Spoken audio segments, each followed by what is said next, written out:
모든 것을 믿으며 모든 것을 바라며 모든 것을 견디느니라. 아멘. 오늘 이 말씀으로 예수님의 성품 41번째 사랑은 모든 것을 참고 덮어주며 라고 하는 제목으로 하나님 말씀을 전하겠습니다.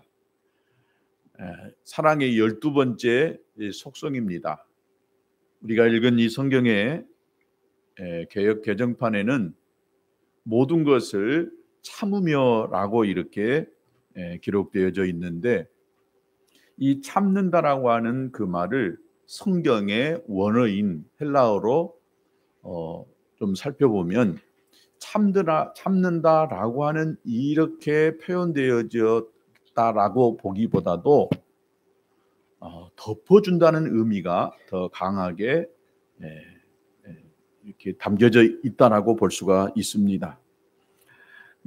그래서 어떤 지붕의 집의 지붕처럼 햇볕이나 눈, 비 같은 것들의 침입을 막기 위해서 거기다가 뭐를 이렇게 덮는 그 행위를 가르쳐서 원래 이 헬라어라고 하는 그 스테고라고 하는 말인데, 이 뜻이 우리 말로는 지금 참는다라고 하는 의미로 이렇게 번역이 되어져 있는데, 공동 번역이라고 하는 성경이 있고 또 표준 새 번역이라고 하는 성경이 있어요.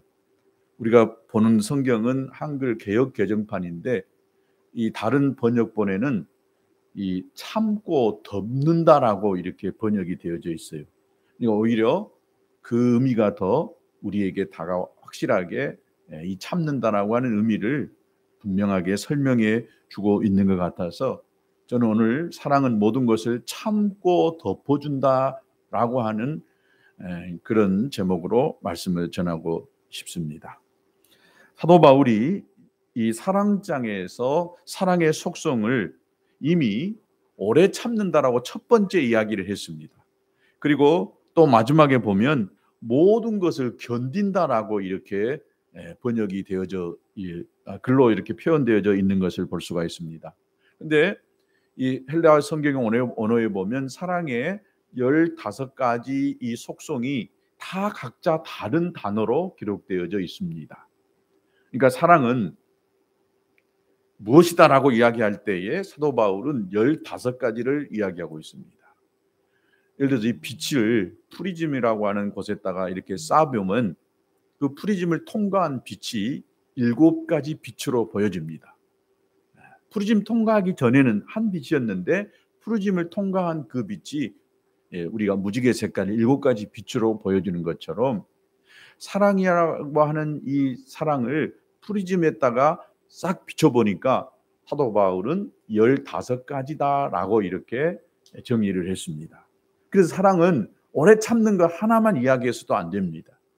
그래서 15가지 이렇게 집약해서 이 사랑이 표현되어졌다라고 이렇게 볼 수가 있습니다.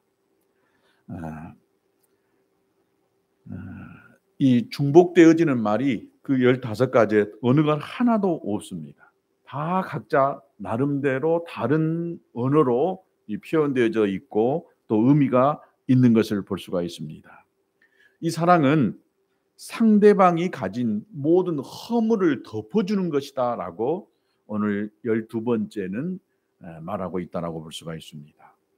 사실 하나님이 아담과 하와를 에덴 동산에 만들어 놓았을 때에 타락하기 전에 인간들의 그 상태는 완벽한 존재로 만들어져 있었습니다.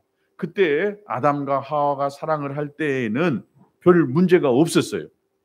그런데 아담과 하와가 하나님이 먹지 말라고 하는 선악과를 따먹음으로 인하여서 죄가 우리 인간 속에 들어오기 시작했습니다.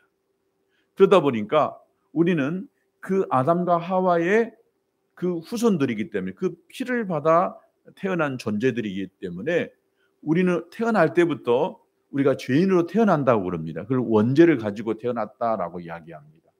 뿐만 아니라 이 세상은 부패한 세상입니다.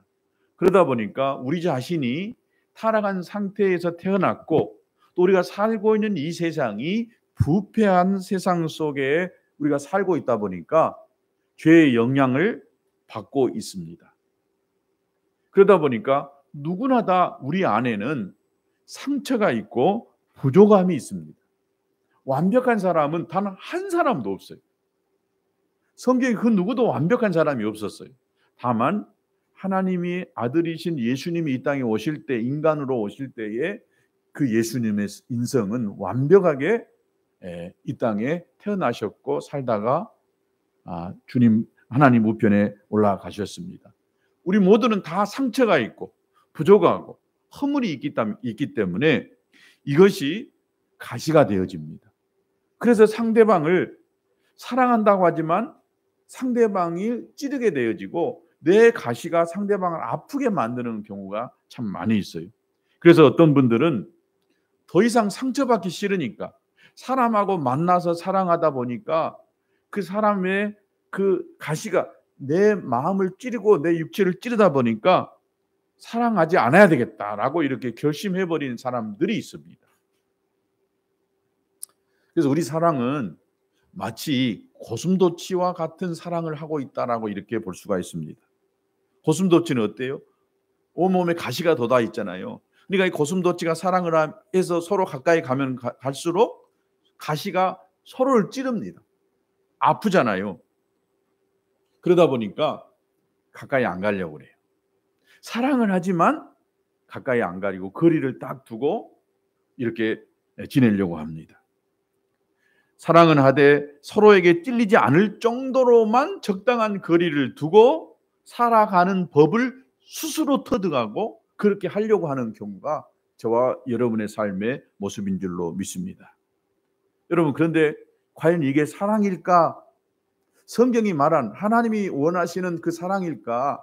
사랑하라고 했는데 우리가 정말 이게 사랑일까? 거리를 두고 나도 아프지 않고 다른 사람도 아프지 않게 하기 위해서 적당한 거리를 두고 살아가는 것, 이것이 진짜 사랑일까?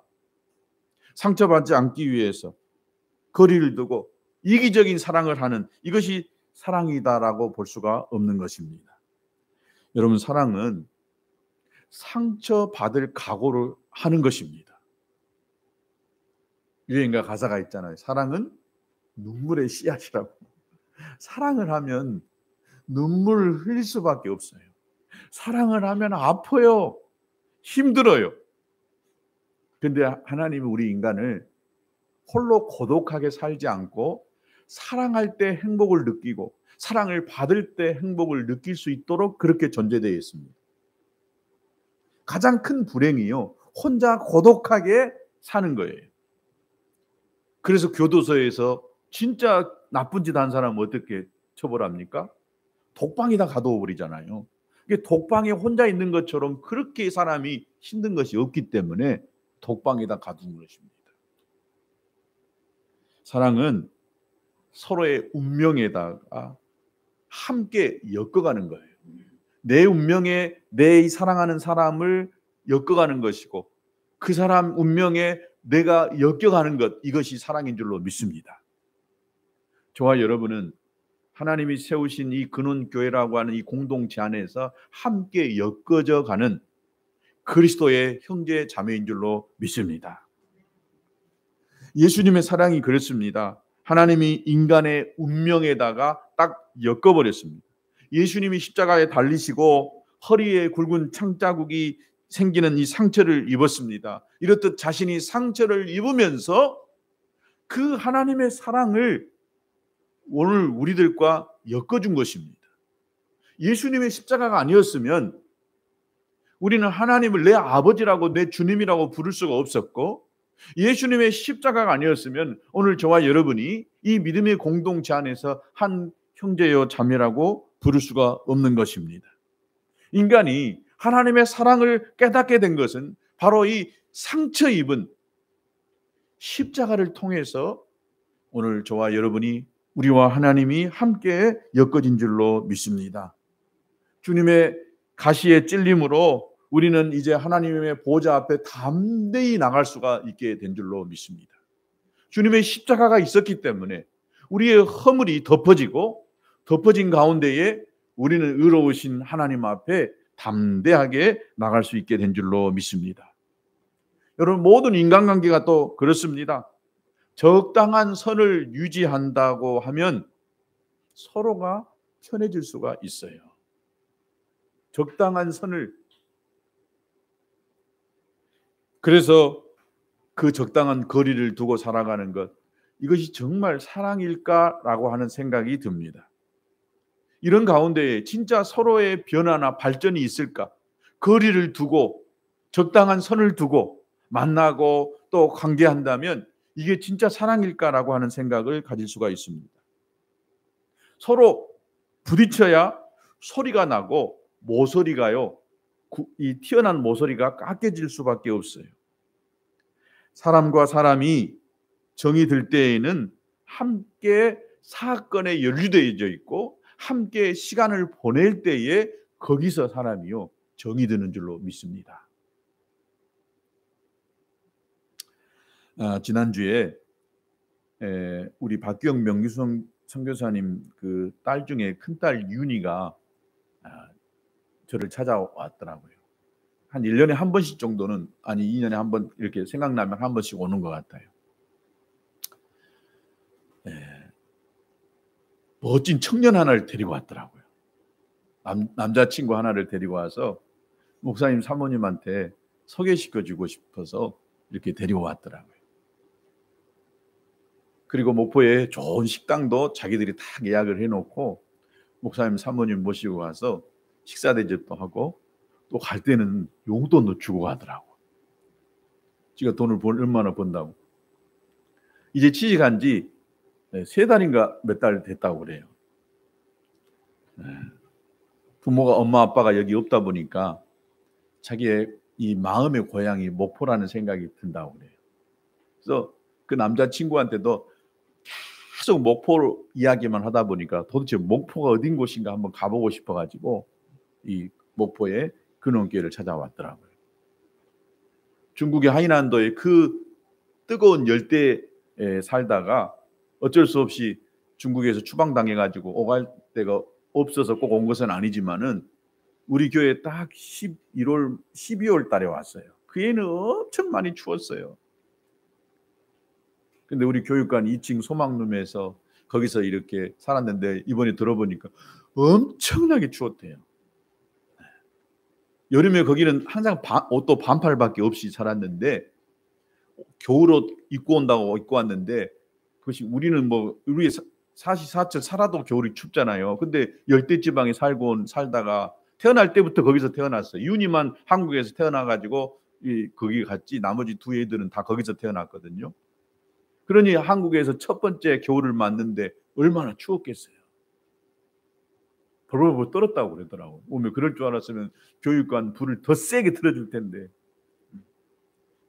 와가지고 그때 우리 청년들 한 10몇 명이서 우리 큰애가 선교 안 가고 목포에 와가지고 같이 한 달 동안 제 기억으로는 계속 밤마다 기도하고 새벽에 새벽 기도하고 또 새벽 기도 끝나면 성경 읽고 그래서 성경 그 시간에 몇 개월 동안 성경 일독도 하고 그리고 제가 그때 성령님께서 제 마음에 감동을 주어가지고 너희들 한 달 동안 교회 밖에 나가지 마라.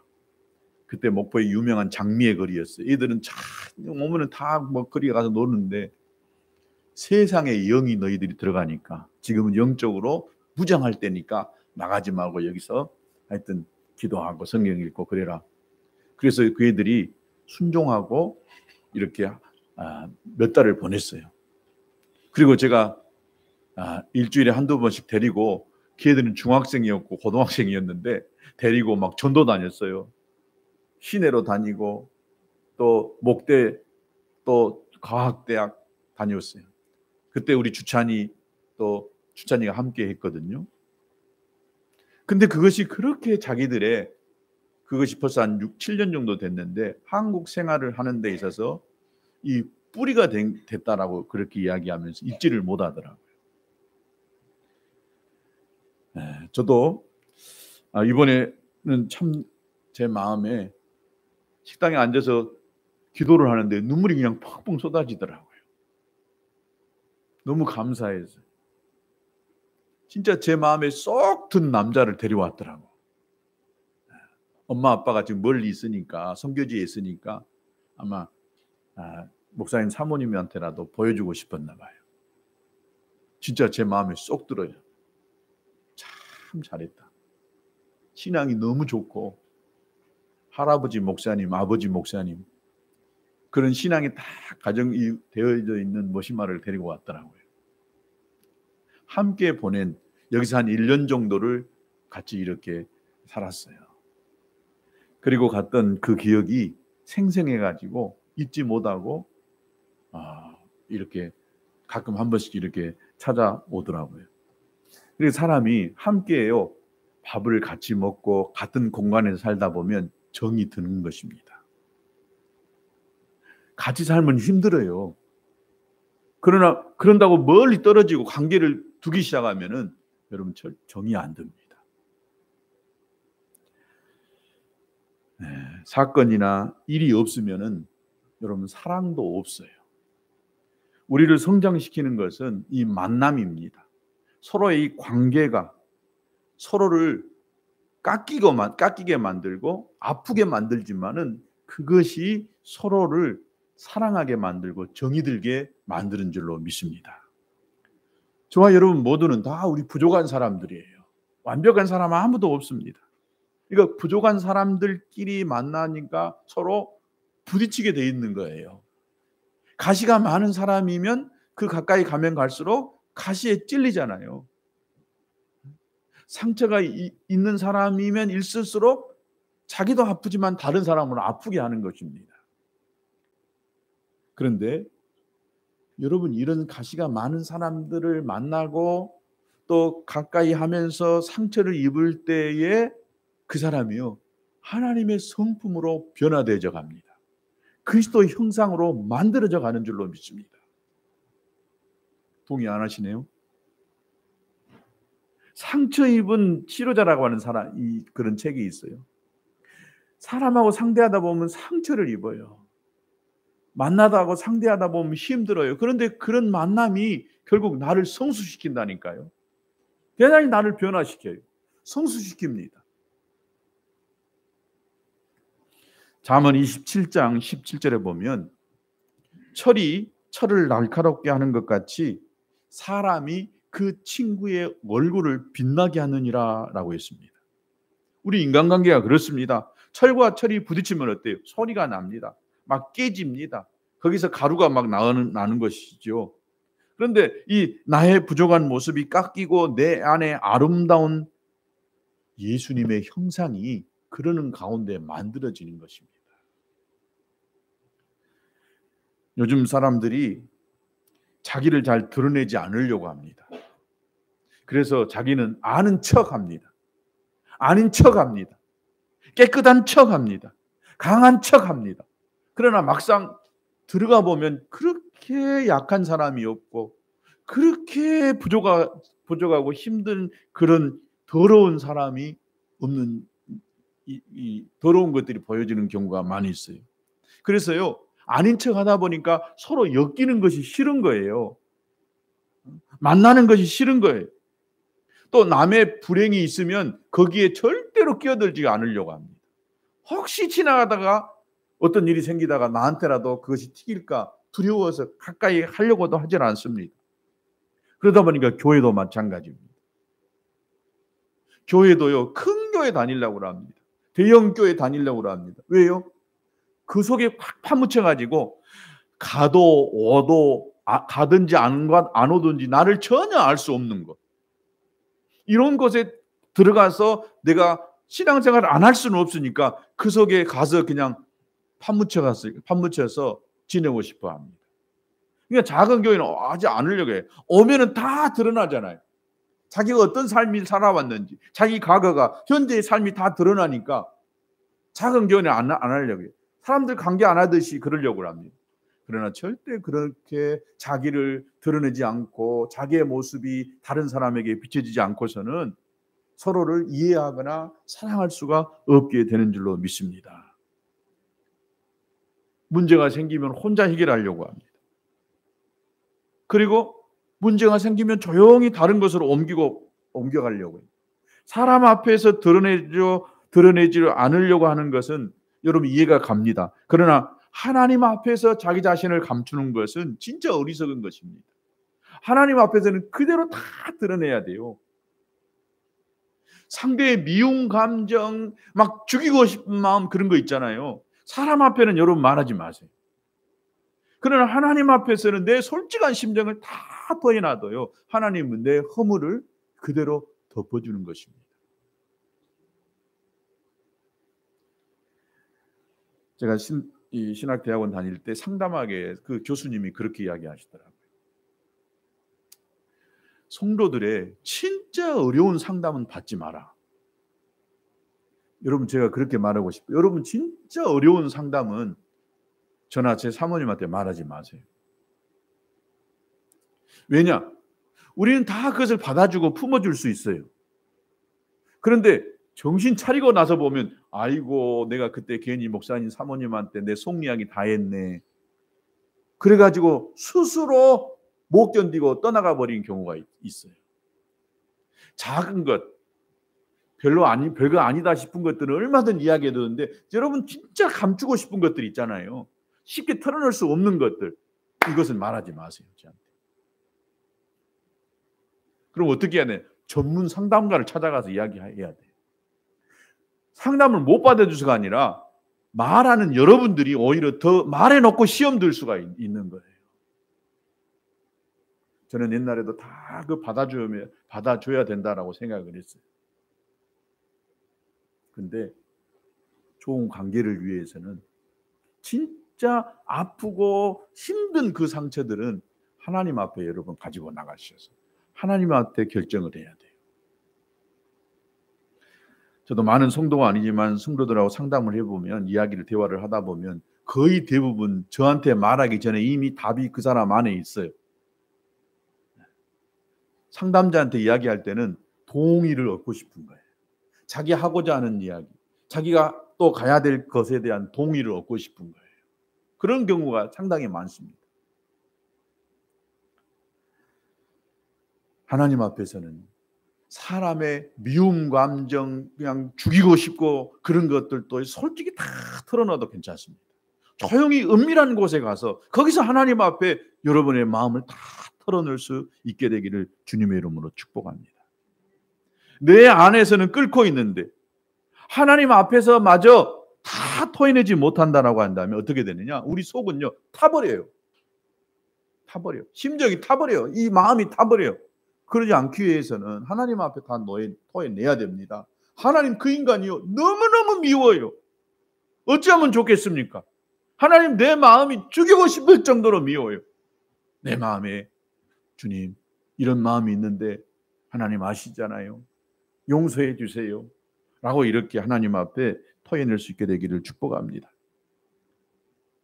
사랑은요 만남이며 부딪힘인 것입니다. 부딪히는 것을 여러분 두려워하지 마시기 바랍니다. 여러분이 진짜 사랑해야 될 사람들이라고 한다면, 사랑할 사람이라고 한다면 부딪힘을 두려워하지 마세요. 한 가지 좋은 제안을 드리겠습니다. 만남을 두려워 말되 한 가지는 여러분이 준비해야 될 것이 있습니다. 하얀 보자기 하나를 딱 준비하세요. 그래가지고 상대방의 허물이 덮을 때마다 내 마음에 준비해놓은 하얀 보자기로 그 허물을 싹 덮어버리세요. 또 상대방의 가시가 보일 때 있잖아요.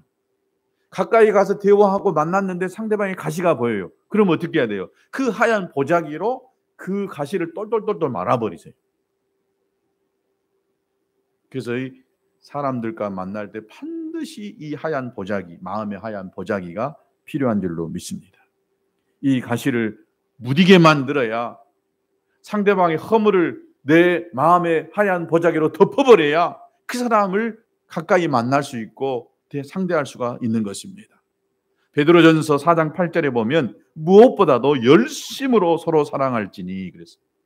적당히 거리 두고 하라고 한 것이 아니라 열심히로 서로 사랑해라 라고 이렇게 말했고 사랑은 허다한 죄를 덮는다 라고 했습니다.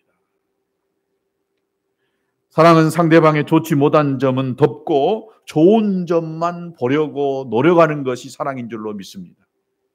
다시 한번 이야기합니다. 사랑은 좋지 못한 점은 덮고 좋은 점만 보려고 노력하는 것이 사랑이에요. 우리가 사랑하는 사람은 우리가 좋아하는 것만 가지고 있는 존재가 아니다고 하는 사실을 여러분 꼭 기억해야 됩니다. 우리가 싫어하는 것도 함께 가지고 있는 모순투성이인 존재다라고 하는 것을 우리가 먼저 인식할 필요가 있습니다. 그러나 우리는 이 사람을 사랑합니다. 그러면 그의 허물을 덮고 외면하십시오. 잠언 10장 12절에 미움은 다툼을 일으켜도 사랑은 모든 허물을 가리우느니라 그랬습니다. 미움은 다툼을 일으키거든요. 그런데 사랑하면 허물이 덮어지는 거예요. 우리나라 전래 동화에 꼬마 신랑 이야기가 있어요. 아마 여러분도 다 아실 거예요. 8살 난 꼬마 아이가 결혼을 했어요. 8살짜리가. 그러니 얼마나 속이 없어요. 새색시한테 맨날 이것 달라 저것 달라 또 반찬 투정. 어느 날은 이 새색시가 밥을 짓고 있는데 밥이 되지도 않았는데 새색시한테 누룽지 주라고 막 소리 고래 그러지고 그냥 뒤로 자빠지하고 대굴대굴 구르고 있어요. 색시야, 난 누룽지 먹고 싶어. 누룽지 줘. 그래.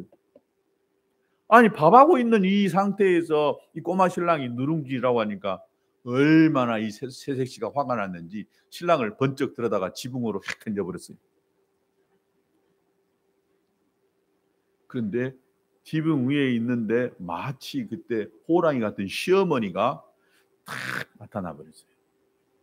아이고 나는 죽었구나. 우리 시어머니한테 나는 이제 죽었구나. 한데 이 꼬마 신랑이 자기 엄마를 딱 보더니 색시한테 색시야 지붕 위에 있는 호박 따줄까? 뭐 따줄까? 큰 거 따줄까? 작은 거 따줄까? 그러는 거예요. 8살 난 이 꼬마 신랑이어도 새색시가 자기 엄마한테 혼날 거 생각해가지고 새색시의 허물을 덮어준 거예요.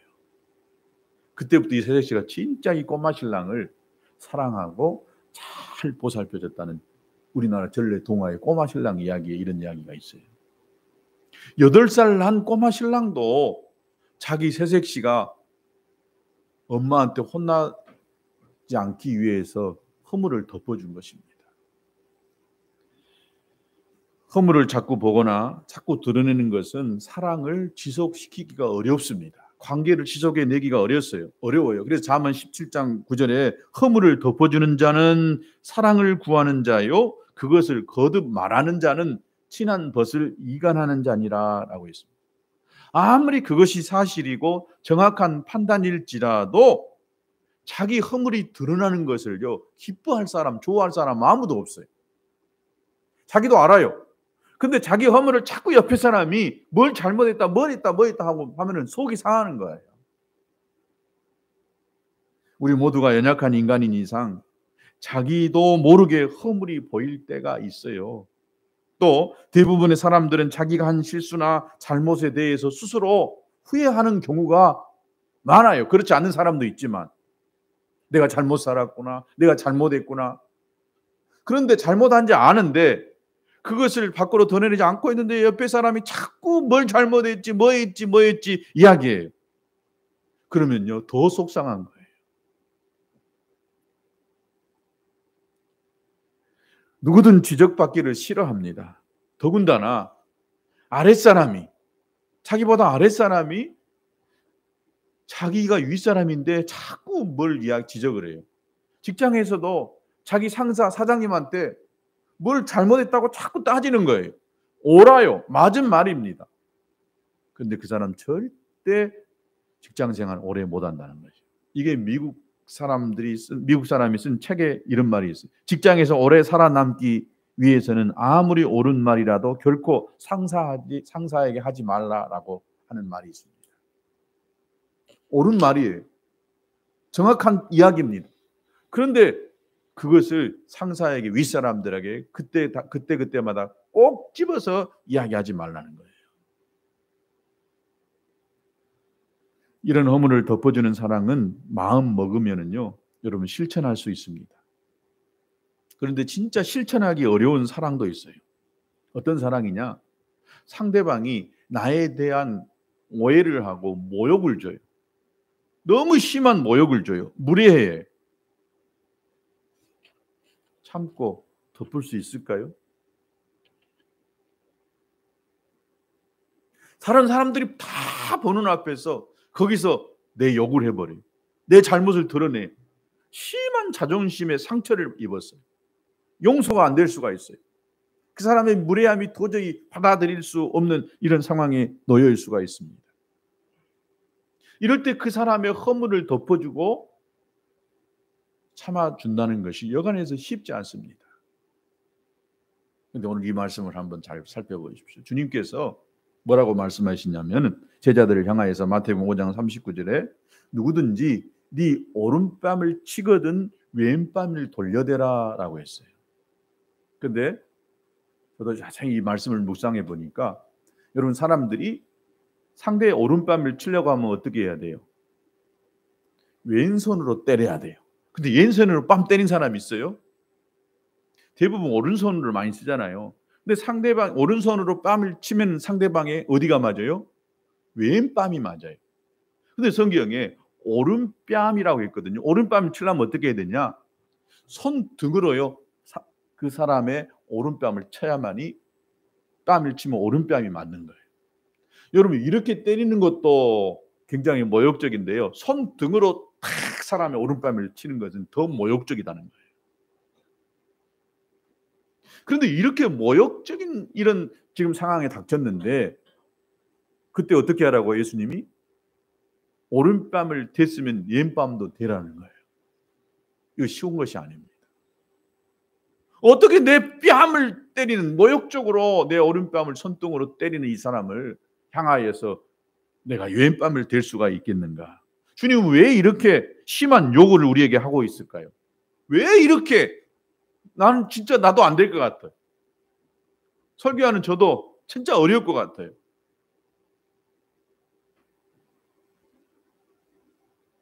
왜 이토록 이렇게 심한 요구를 우리에게 하시느냐? 이유가 있을 거 아니에요. 첫째는 용서 외에는 다른 방법이 없기 때문에 용서하라는 거예요. 용서 안 하면 어떻게 방법이 있겠어요? 그러면 절교예요. 끊으면 되는 거예요. 근데 끊은 것이 진짜 주님의 사랑일까요? 제가 말했잖아요. 끊는 것은 아니다. 사람을 하다 보면 상처를 입고 다툼이 생겨요. 끊어버린다고 그것이 좋은 것이 아닙니다. 제가 우리 지방에 어떤 목사님 한 분이 있는데 참 부끄러운 이야기지만 참 그분은 항상 트러블 메이커예요. 문제투성이에요. 근데 그분이 또 감투를 좋아해가지고 굉장히 감투를 많이 써요. 대외적으로 활동을 많이 해요.